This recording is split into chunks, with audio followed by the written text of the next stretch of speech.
presença contínua na nossa vida. Pai, agora abre o nosso coração para a gente receber a palavra, Deus, a palavra que é alimento, a palavra que traz vida, a palavra que declara quem Tu és, em nome de Jesus, e que o Teu Espírito possa agir nesse lugar, abrindo a nossa mente, abrindo os nossos olhos espirituais e os nossos ouvidos, para ouvirmos aquilo que o Senhor tem para nós nessa manhã, Deus, em nome de Jesus, amém. Querido, você pode se sentar. Deus abençoe tua vida nessa manhã. Que bom que você veio para celebrarmos juntos aí. Eu estou vendo que tem um povo conhecido que está vindo pela primeira vez aí, né? Deus abençoe vocês, são todos muito bem-vindos. Rúbia, teu nome? Neto. Você é o Júnior e Lidiane. E você? Gisele. Sejam muito bem-vindos, Deus abençoe vocês. Alguém mais? Acho que só o pessoalzinho concentrou ali, né? Então sejam muito bem-vindos, que vocês se sintam abençoados aqui entre nós. Queridos, nós estamos então na nossa última mensagem da série Para Onde Estamos Indo. Eu espero que essa pergunta tenha ressoado aí na tua cabeça nesse mês. Para você descobrir o propósito, né? Uma coisa que nós falamos bastante foi sobre propósito, para onde estamos indo, qual é o nosso destino, né? Quem está nos guiando. E nós falamos também sobre os desafios do processo, né? Falamos sobre os obstáculos que a gente enfrenta para cumprir o propósito, para alcançarmos a visão, assim como a gente vê na vida dos homens de Deus e de José, né, que nós lemos aqui. E hoje eu quero falar sobre a melhor parte, né, que é sobre provisão e prosperidade. Eu estava pensando, são 3 P's, né? Propósito, provisão e prosperidade, certo? Se você entende o propósito de Deus, Deus vai te conceder provisão e te abençoar com prosperidade. Então vamos lá, quero te convidar a abrir os nossos textos, né, dos personagens que estão nos ajudando aí nessa série de mensagens. Gênesis 22, vamos ler um trechinho da história de Abraão. E depois vamos ler o capítulo 45, do 4 a 8. Se você tem Bíblia, o aplicativo você pode abrir, senão você acompanha aí pelas nossas televisões. Gênesis 22, 14 a 18. Contextualizando essa passagem aqui, Gênesis 22 é um momento muito crucial na vida de Abraão, porque Deus, depois de ter concedido a ele um filho, Isaque, Deus pede para ele oferecer esse filho em sacrifício. Que difícil, hein? Como assim, Deus? Mas Abraão foi obediente a Deus, e ele pega o menino, ele pega os seus servos, ele pega o cutelo, ele pega a lenha, e ele sobe num monte chamado Moriá, para fazer um altar e oferecer seu filho em sacrifício. E quando ele está para sacrificar o seu filho, Deus fala para ele: Abraão, Abraão. E ele respondeu: eis-me aqui. Ele diz: não estendas a mão sobre o rapaz, e nada lhe faças, pois agora sei que temes a Deus, porquanto não me negaste o teu filho, o teu único filho. E daí continua dizendo aqui: e pôs a Abraão por nome aquele lugar: o Senhor proverá. Repete essa expressão aí: o Senhor proverá. Daí dizer-se até o dia de hoje: no monte do Senhor se proverá. Queridos, essa história é uma história fascinante. E aqui Deus se revela para Abraão como o Deus da provisão. O Deus da provisão. E o que é provisão? Provisão é aquilo que eu necessito para a visão, aquilo que eu necessito para o propósito. E aqui a provisão está vindo de Deus. Qual era a visão de Abraão? O que Deus havia prometido para ele? Dar-lhe um filho, e a partir do filho, deste filho, todas as nações da terra seriam abençoadas. Esse filho poderia morrer nesse momento? Não. Deus poderia até prover um outro, mas no momento do sacrifício, Abraão viu ali preso num arbusto um animal um carneiro, e daí o carneiro foi o substituto. O carneiro foi aquele que assumiu o lugar de Isaque. Por isso que Abraão vai dizer, né, que aquele foi o lugar da provisão. Quando Deus proviu aquilo que ele estava precisando. E ele chama então aquele monte, o Senhor proverá. Querido, tudo aquilo que você precisa para cumprir o propósito de Deus, Ele vai prover. Amém? Tudo o que você precisa para cumprir o propósito de Deus na sua vida, Ele vai prover, porque foi Ele que falou, foi Ele que determinou isso sobre a sua vida, foi Ele que te separou e te escolheu, foi Ele que traçou o seu caminho. Então, se você está indo nessa direção, a provisão não será um problema, nunca vai lhe faltar nada, porque o Deus da provisão vai prover para você todo o recurso que você necessita. Agora no capítulo 45, a gente lê a história de José. Continuamos com a história de José, já no final. Vamos ler do verso 4 ao verso 8. Aqui José está se revelando aos seus irmãos, né? A história já está chegando ao fim. Os sonhos que José teve quando ele tinha 17 anos de idade, e agora aqui ele já tinha 39, ok? Já tinha 39 anos aqui. Isso se cumpre e José diz assim a seus irmãos: agora chegai-vos a mim. E chegaram-se. E então disse: eu sou José, vosso irmão, a quem vendestes para o Egito. Imagina que momento tenso esse. Não para José, né? Mas para os seus 11 irmãos. Aquele que era governador do Egito, aquele que estava provendo todo o recurso e todo o sustento para que Jacó e toda a sua família não morresse de fome em Canaã, agora se apresenta como irmão. Ou seja, aqui se descortina que aquele sonho, que teve aquela reação de ódio e raiva e ira dos irmãos, se cumpriu plenamente. Agora olha como continua essa história. Agora pois, José falando, não vos entristeçais, nem vos irriteis contra vós mesmos, por me haverdes vendido para aqui. Porque para a conservação da vida, Deus me enviou adiante de vós. Próximo, Carol. Porque já houve 2 anos de fome na terra, e ainda restam 5 anos em que não haverá colheita. Deus me enviou adiante de vós para conservar vossa sucessão na terra, e para vos preservar a vida por um grande livramento. Assim, não fostes vós que me enviastes para cá, e sim Deus, que me pôs por pai de Faraó, e senhor de toda a sua casa, e como governador em toda a terra do Egito. Pense que equilíbrio José aqui, né? Que tranquilidade, que confiança. Imediatamente ao dar a notícia para os irmãos, sabendo que esta notícia iria desencadear um movimento, né, de grande tensão entre os irmãos ali, ele já se levanta e fala: não se irritem, porque foi o Senhor que fez isso. Foi o Senhor que me trouxe até aqui. Foi Deus que me colocou nesse lugar. Foi Ele que me pôs por pai de Faraó e senhor de toda a sua casa, e como governador em toda a terra do Egito. E aqui a gente está falando sobre a prosperidade alcançada por José, porque isso é muito mais do que uma provisão, não é verdade?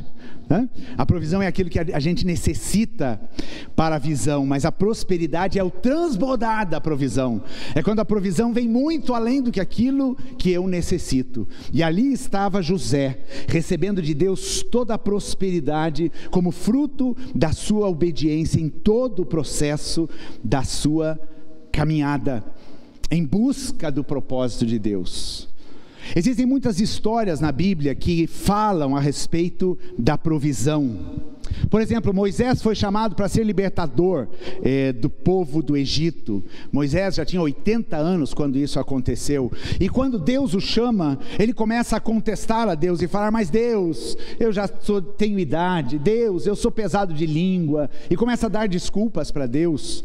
E daí chega um momento nesta conversa que Deus pergunta para Moisés: Moisés, o que você tem nas mãos?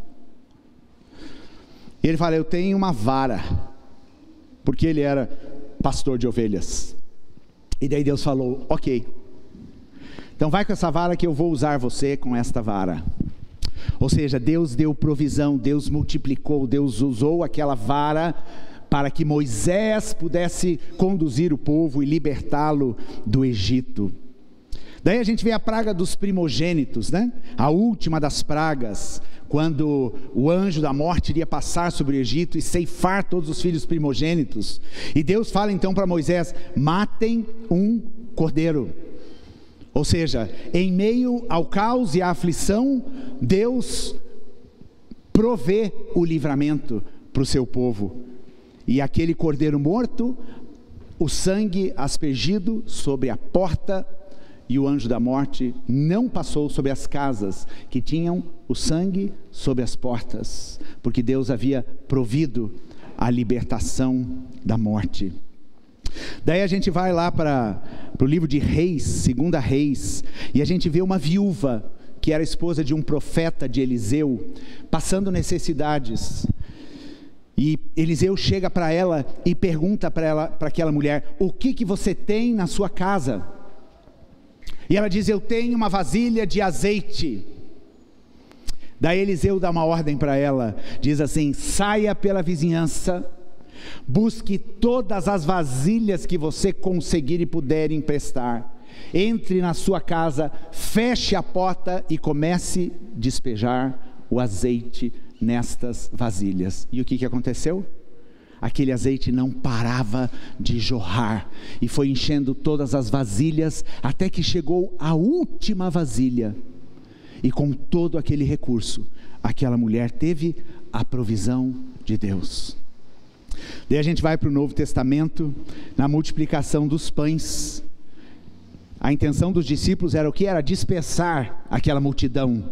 Jesus manda esse povo embora, porque eles estão com fome, é muita gente, nós não temos grana para pagar um lanche para esse povo. Não vai ter iFood suficiente na cidade para comprar lanchinho para esse povo. E daí Jesus pergunta para eles assim: o que vocês têm em mãos? Procurem aí quantos pães vocês têm. E daí acho que algum mais esperto já tinha visto lá um menino com 5 pães, e ele disse assim: Senhor, nós temos 5 pães e 2 peixes. E Jesus falou: ok, eu vou multiplicar e usar isto. O que a gente aprende com isso? Que a provisão de Deus sempre tem a ver com alguma coisa que a gente apresenta para Ele. Não é possível multiplicar qualquer coisa do zero. Deus multiplica, Deus provê sobre aquilo que você oferece para Ele. Abraão ofereceu o filho, Deus proveu. O menino ofereceu os pães, Deus proviu e multiplicou. A mulher ofereceu a botija de azeite, Deus multiplicou. Moisés apresentou a vara, Deus multiplicou. O que você tem nas mãos para cumprir esse propósito de Deus? Para alcançar a visão que Deus tem na tua vida? Apresente isso ao Senhor, porque Ele é o provedor, e Ele irá multiplicar aquilo, o recurso que você tem. Lá no livro de Isaías 53, quando o profeta está falando a respeito de Jesus, 700 anos antes de Jesus nascer, vou pegar só o verso 10, Isaías 53, 10, diz: todavia ao Senhor agradou moê-lo, fazendo-o enfermar, quando der ele a sua alma como oferta pelo pecado. Verá a sua posteridade e prolongará os seus dias, e a vontade do Senhor prosperará nas suas mãos. Olha que interessante, esse texto está falando de Jesus. E está dizendo aqui: todavia o Senhor agradou moê-lo, fazendo-o enfermar. Quando der ele a sua alma como oferta pelo pecado, Deus deu provisão sobre Jesus, porque ele se ofereceu como nosso pecado. Ele assumiu a cruz no nosso lugar.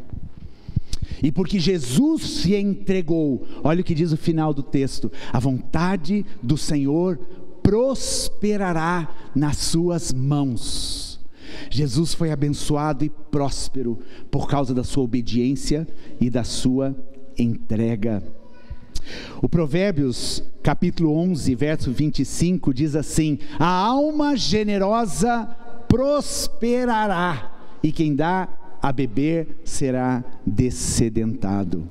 Alma generosa prosperará, ou seja, a provisão e a prosperidade estão relacionadas com a generosidade, estão relacionadas com a obediência, estão relacionadas com a entrega, estão relacionadas com renúncia. E esta é a parte difícil, porque a gente quer a provisão de Deus, a gente quer a bênção da prosperidade de Deus na nossa vida, mas nós não estamos dispostos a abrir mão, a oferecer para Deus aquilo que nós temos. Nós não estamos dispostos em colocar no altar do sacrifício o nosso Isaac. Nós não estamos dispostos a entregar os nossos pães.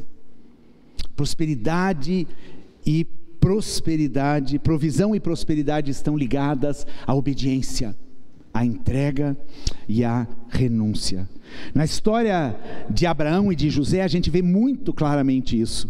E como eu falei na primeira mensagem, essas duas histórias, elas se entrelaçam, elas têm o mesmo propósito. Existe um propósito maior. Abraão viveu a sua história para ter a promessa do seu filho. José viveu a sua história sendo rejeitado pelos seus irmãos e passando por todo aquele processo de lutas. Mas no fim, o propósito era o mesmo. O propósito era de sustentar, de preservar, de gerar um povo que fosse chamado o povo de Deus. Começou em Abraão, continuou em José e seguiu na história até nós hoje. O propósito maior de tudo aquilo que Deus tem para a gente é a história da redenção. E ambas as histórias de Abraão e José vão falar de provisão e de prosperidade. Quando a gente vê Deus falando com Abraão lá na entrega de Isaac, depois nos versos subsequentes ele vai reforçar e ele vai dizer: eu vou te abençoar e em você todas as famílias da terra serão abençoadas. Deus reforça sobre Abraão a promessa. Quando a gente vê a história de José, você vê várias passagens ali na Bíblia. Nós não vamos ler os textos, mas quando ele estava na casa de Potifar, né, que ele foi vendido ali para ser mordomo de Potifar, o texto diz que tudo o que ele fazia, o Senhor prosperava. Tudo que José fazia, ele tinha a bênção de Deus, ele tinha a prosperidade de Deus sobre a sua vida. Depois lá no capítulo 39 ainda, verso 21 e 23, ele foi parar na prisão por causa de uma acusação injusta, mas diz que mesmo na prisão, o Senhor fazia José prosperar. Nós cantamos aquela música da bênção, e ali fala: no teu choro, no teu riso, Ele é contigo. Na prisão ou sentado como governador do Egito, o Senhor era com José. Nas tuas lutas, nas tuas dificuldades, ou nas tuas vitórias e nas tuas glórias, a bênção do Senhor está sobre a sua vida, e o Senhor te faz prosperar, para que o propósito dEle se cumpra. Olha que curioso, eu estava lendo essa história de José, e lá no capítulo 41 vai falar que lá no Egito, depois que ele assume a função de governador, Faraó dá a filha de um sacerdote lá chamada Azenate como mulher para José. E José tem 2 filhos com esta mulher. Isso está lá no verso 51 do capítulo 41. José, o primogênito, chamou de Manassés, pois disse: Deus me fez esquecer de todos os meus trabalhos e de toda a casa de meu pai. Ao segundo chamou-lhe Efraim, pois disse: Deus me fez próspero na terra da minha aflição. O nome dos filhos de José contavam a sua história: Manassés e Efraim. E ao filho Manassés, que foi o primeiro, ele disse: Deus me fez esquecer de todos os meus trabalhos e de toda a casa de meu pai.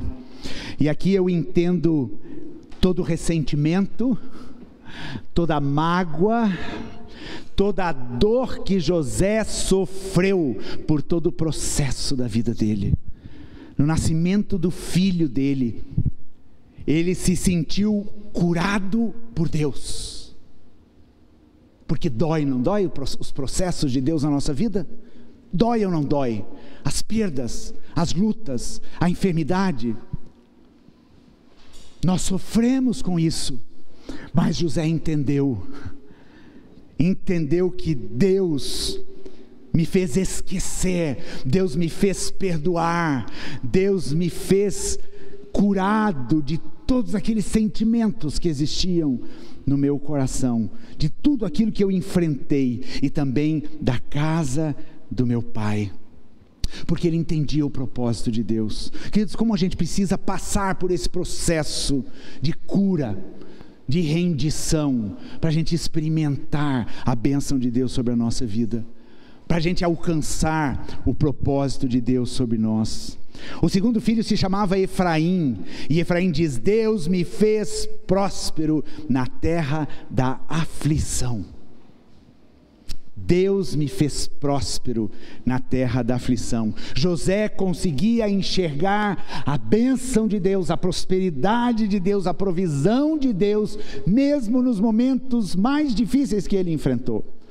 Mesmo na terra da luta, das tribulações, ele conseguia enxergar a mão de Deus. E é isso que Deus tem para a gente, é isso que nós precisamos entender. Nós precisamos enxergar o cuidado e a bênção de Deus no meio ou na nossa terra de aflições. Porque enxergar Deus quando todas as coisas estão bem é muito fácil. Mas enxergar Deus neste processo, confiar que isto é uma etapa, a terra da aflição é um lugar que eu preciso passar, mas a bênção de Deus está, a prosperidade de Deus está sobre a minha vida. Isto só aquele que conhece verdadeiramente a Deus pode experimentar. Só aquele que conhece verdadeiramente Jesus pode experimentar. E é essa mensagem que a gente tem para proclamar para este mundo. José e Abraão conheciam o seu propósito, e por isso viram provisão de Deus, e não somente provisão, mas o transbordo, a prosperidade, a abundância, por causa da fidelidade deles a Deus. Portanto, todo aquele que vive um propósito vai desfrutar da provisão e da prosperidade. E me chama muita atenção a sobriedade de José quando ele está diante dos seus irmãos. Ele é muito sóbrio ali. O coração dele estava de fato liberado de todo ressentimento, de toda mágoa, de todo ódio que certamente passou pelo coração dele, porque ele consegue enxergar Deus naquilo tudo. Seria um ótimo momento para vingança, não seria? Se eu tivesse lá eu ia aproveitar, né? Aquela lasquinha de falar: vocês lembram agora, vocês estão nas minhas mãos, né? Essa é a natureza humana, mas José não agiu assim, porque Manassés dizia que ele já tinha esquecido essa história. O coração dele estava liberado em Deus. Ele tinha conseguido ver Deus no meio das adversidades. Ele tinha conseguido experimentar Deus na terra da aflição. E daí ele diz: Deus me enviou adiante de vocês, porque ele tinha um propósito. E o propósito era salvar o povo, era salvar a nossa família, porque a nossa família tem uma herança enorme, e nós precisamos continuar esse propósito de Deus. O propósito de Deus não acabava em José, mas iria continuar e continuar e continuar por séculos e séculos até vir o Messias, até vir Jesus. E José então aceita o propósito de Deus na sua vida. Uma coisa importante quando eu pensava sobre isso, é que quando você entende o propósito de Deus para a sua vida, você não fica se comparando com as pessoas, porque é o seu caminho, é aquilo que Deus está te chamando para viver. Então não fique olhando à sua volta, não fique comparando as coisas, olhe para o Senhor, olhe para aquele que te chamou. A comparação é uma coisa terrível, que causa muito sofrimento e muita indignação na gente, não é verdade? Porque daí a gente não entende a terra de aflição que a gente tem que passar, e a gente fica olhando para a pessoa que está do teu lado, e você não conhece muitas vezes as terras de aflição que ele passa, e a gente fica se ressentindo contra Deus. Em todo o processo, José se mostrou aquela pessoa que viveu intensamente tudo que Deus tinha para ele, por isso o Senhor o fazia prosperar.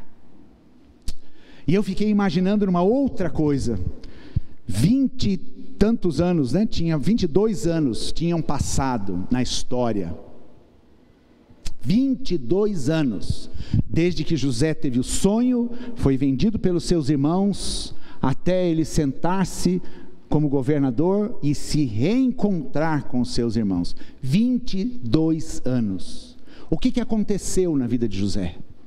Tantas coisas, que estão relatadas aqui, tanto aprendizado, tanta vivência com Deus, tanta experiência da provisão e da prosperidade, e daí eu fiquei me perguntando, o que aconteceu na história de vida dos seus 11 irmãos? A Bíblia não fala nada sobre isso. Talvez esses 22 anos simplesmente passaram, na vida dos filhos de Jacó, porque não tinham entendido o propósito, porque não tinham uma razão para viver.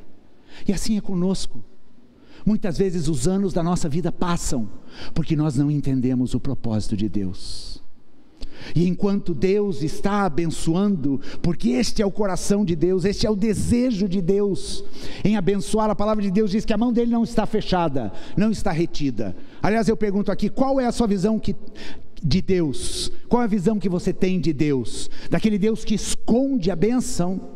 Daquele Deus que quer negociar a bênção? Daquele Deus que retém? Ou a tua visão de Deus é aquele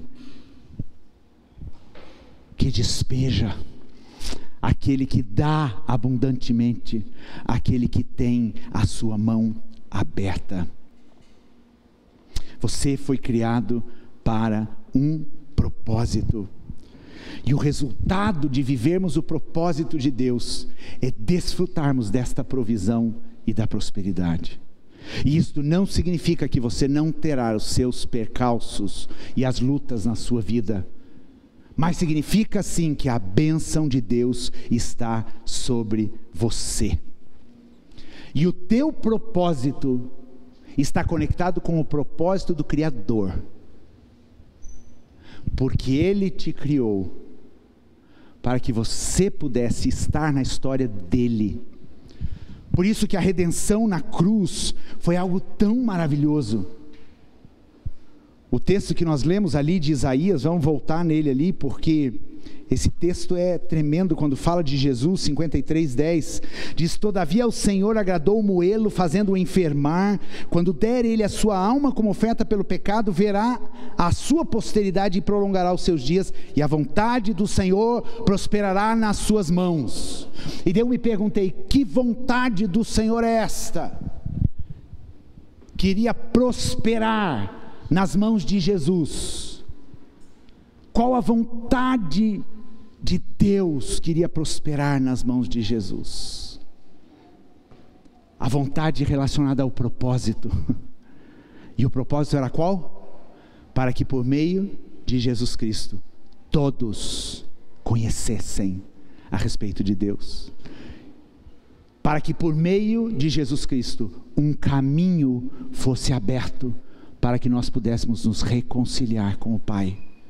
Esta era a vontade de Deus, que ia prosperar em Jesus. Prosperou ou não prosperou? Prosperou ou não prosperou essa vontade? A vontade de Jesus prosperou, porque a vontade, o desejo de Jesus, o propósito de Jesus, estava alinhado com o propósito do Pai. Muitas vezes nós não vemos a provisão e a prosperidade, porque o meu propósito não está alinhado com o propósito de Deus. É a minha vontade, é o meu querer. Deus tem um compromisso com esse propósito que Ele tem, de salvar as pessoas, de anunciar esse evangelho de salvação. E para isto Ele vai prover todo o recurso, para esta visão, para este propósito, Ele vai nos dar todos os recursos. Deus só investe se tiver resgate de gente. Deus só investe na nossa vida quando o nosso propósito está alinhado com Ele, que é o quê? Resgatar pessoas. Nós podemos conhecer essa mensagem, ouvir essa mensagem, para a gente proclamar para esse mundo. A visão de Deus para a minha vida e para a igreja tem a ver com um povo, tem a ver com uma geração, tem a ver com um tempo. Essa é a razão de ser da igreja. Eu não consigo entender outro propósito para nós existirmos hoje, se não for este. Esta é a visão de Deus. E como Ele ama abençoar quando nós estamos no propósito dEle. A bênção, a prosperidade, a provisão de Deus virá sobre a nossa vida. A cruz existiu para desfazer uma maldição, que era a maldição do pecado, que é a maldição da separação do homem a Deus. Não é a religião que vai te conectar com Deus, não são os seus sacrifícios e os seus esforços que vão te conectar com Deus, não são as obras que você faz, o ser bonzinho, o ser caridoso, que vai te conectar com Deus. O pecado é uma enfermidade tão mortal e tão terrível, que nada pode trazer e oferecer cura, senão unicamente a cruz.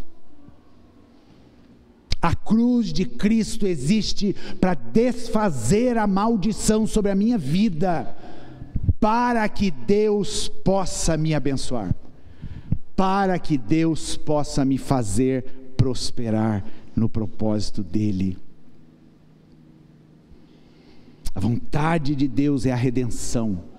O propósito de Deus é salvação da humanidade. E esta é a mensagem que nós temos para proclamar. Este é o propósito de Deus para a minha vida. E Ele vai se manifestar na vida de cada um de uma forma diferente. Ele vai usar a nossa história, Ele vai usar os nossos recursos, Ele vai usar as nossas habilidades, ou não sei. Mas o propósito final será sempre aquele que é o propósito que está no coração de Deus. E o meu desafio no final dessa série, dessa palavra é: viva para esse propósito. Viva para esse propósito. E aí você vai receber provisão de Deus e prosperidade. Deus vai te ensinar no processo. E você vai chegar no fim da sua vida, como a gente ouviu do Éder semana passada, naquele texto, quando José fala: olha, quando vocês forem para a terra prometida, levem os meus ossos, mesmo morto. Ele queria que os seus ossos fizessem parte da promessa, da terra prometida, da restauração, que ele cria que Deus iria dar. Nós nos perdemos muitas vezes, porque não conhecemos esse propósito, ou então porque talvez os propósitos que nós temos, eles são tão pequenos, eles falam a respeito de mim somente, e não falam a respeito de Deus. Vale a pena entrar no propósito de Deus, vale a pena sacrificar o seu Isaque, para o propósito de Deus, vale a pena você passar pelas adversidades na sua vida e passar pela sua terra da aflição, porque ali você vai ver a bênção e ali você vai ver a prosperidade de Deus. Vale a pena permanecer, vale a pena ser fiel, vale a pena obedecer à visão, porque existe recompensa. E daí eu me lembro de um texto que Jesus escreve lá no Apocalipse, e ele diz assim: ser fiel até a morte, a carta escrita à igreja de Esmirna, ser fiel até a morte, e eu te darei a coroa da vida. Quero te convidar você a ficar em pé, para nós orarmos.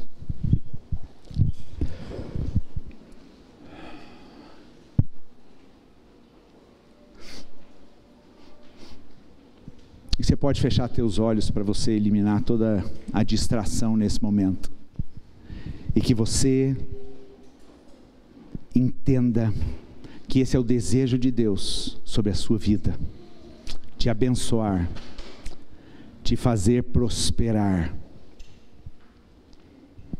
ser o teu provedor. Ofereça para Deus aquilo que você tem. A palavra de Deus diz que a alma generosa prosperará. Busque ser uma alma generosa. Se renda, se entregue. Se entregue para o propósito de Deus na sua vida. Deixa Deus curar as tuas feridas, as tuas mágoas, aquilo que corrói teu coração, aquilo que te impede de sentir o amor de Deus, aquilo que te impede de enxergar que Ele é um Deus abençoador e que Ele está perto de você, Ele não está longe. Talvez esse seja o dia em que você vai tomar essa decisão. Tomar essa decisão de render a sua vida àquele que pagou o preço para você. E essa pessoa foi Jesus.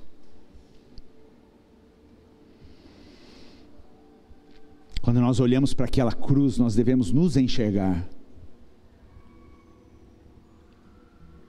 E você precisa entender que Jesus não foi morto ali por causa dos pecados dele, porque ele era o Filho de Deus, ele foi perfeito, mas ele morreu ali pelos meus e pelos teus pecados, porque Deus ama tanto abençoar, Deus ama tanto aqueles a quem Ele criou, que Ele te quer perto.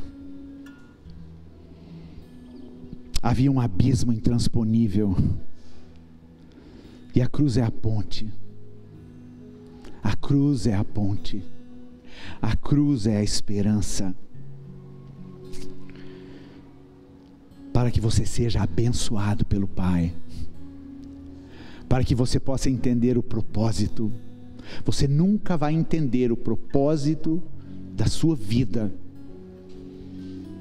se você não se render a Jesus, se você não reconhecer que você precisa dele, se você não crer nesse sacrifício que ele fez por você,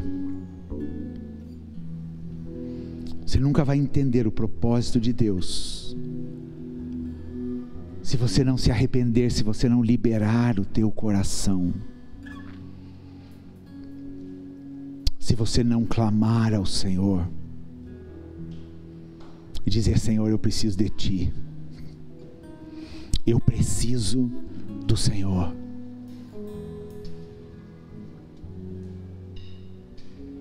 Ele é o Deus da bênção, Ele é o Deus da provisão, Ele é o Deus de prosperidade, e Ele quer fazer isso com as nossas vidas. O Senhor quer nos abençoar. E nós cantamos aqui: até 1000 gerações. A bênção de Deus vai até 1000 gerações daqueles que o temem. Então esse é o momento de você fazer uma oração dizendo: Senhor, eu recebo esse sacrifício. Senhor, eu me rendo, eu entrego a minha vida a Ti. Eu não quero mais governar, porque eu não sei governar a minha vida. A terra da aflição por onde eu tenho passado está tão árida e tão difícil. Eu não consigo enxergar a prosperidade. Eu não consigo enxergar a provisão. E hoje eu entendo que a provisão é Jesus, é o Teu Filho. Ele é a provisão.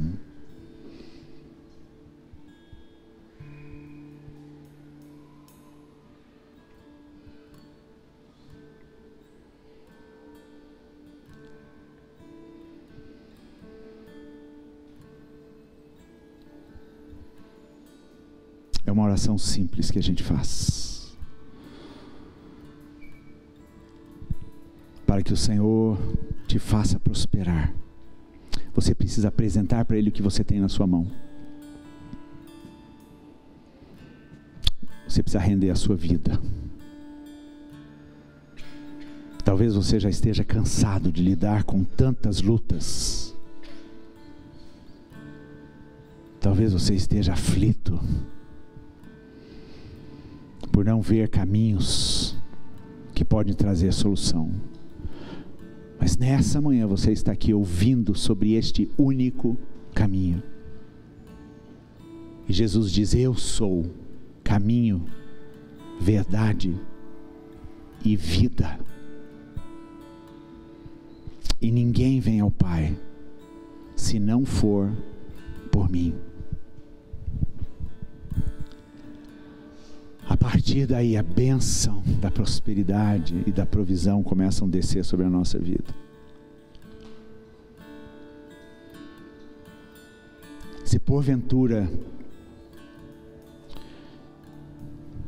você nunca tomou essa decisão e você deseja tomá-la nessa manhã, talvez você pode até de alguma forma estar participando de uma igreja, ou você tem um coração piedoso, mas você não tem certeza desta entrega, desta rendição. Esse é o momento de você fazer isso. Eu não quero sair daqui sem te dar essa oportunidade, porque a Bíblia diz assim: hoje, se você ouvir a voz de Deus, não endureça o seu coração. Este é o momento de salvação. Esse é o momento de uma virada na tua vida. E eu posso te garantir que essa será a maior e a melhor virada que vai poder acontecer. Porque você será reconectado com o Pai. Você será reconciliado com Deus. Você entenderá o propósito pelo qual você foi criado. Se você está fazendo essa oração nesse momento, se você está desejoso dessa entrega, eu queria só que você levantasse uma das suas mãos para a gente orar juntos aqui. Se você está querendo Jesus na sua vida, se você está escolhendo isso nessa manhã, levante sua mão, manifeste-se para o Senhor, só Ele está te vendo. Deus, em nome de Jesus, Pai, obrigado, Deus. Obrigado, Senhor, porque Tu és um Deus tão maravilhoso. E Deus, se existe um Deus generoso e bondoso, é o Senhor, que deu o Seu Filho. E ao dar o Seu Filho, a prosperidade veio. E muitos filhos estão sendo alcançados por meio da Sua graça e por meio daquela morte e sacrifício. Obrigado por estes que nessa manhã se manifestam. Deus, em nome de Jesus, que o Senhor venha selar, que o Senhor venha confirmar esta entrega, que uma nova vida seja vivida, que o Espírito Santo de Deus venha fazer habitação neste coração, E que o Senhor seja bendito. E que essas pessoas recebam sobre elas a bênção, a restauração, a nova vida que o Senhor tem para oferecer, Pai. Em nome de Jesus. Em nome de Jesus. Em nome de Jesus. Vamos cantar mais uma vez essa canção, a bênção. Que